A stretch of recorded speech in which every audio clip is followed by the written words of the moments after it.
Hi everyone. In this video, I will show you how to turn off restricted mode on YouTube in just 2 simple steps.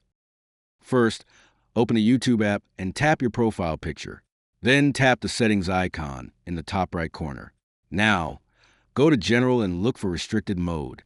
If restricted mode is turned on, tap the switch to turn it off.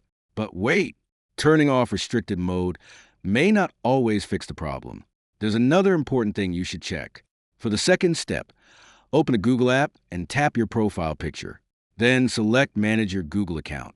Go to Personal Info and look for your date of birth. Make sure your birthday is correct. If your account is incorrectly showing that you're under the applicable age requirement, update your date of birth with your real information. Keep in mind that changing your birthday does not bypass age restrictions. You must meet YouTube and Google's age requirements to access age-restricted content and features. If this video helped you, please like the video, subscribe to the channel, and thanks for watching.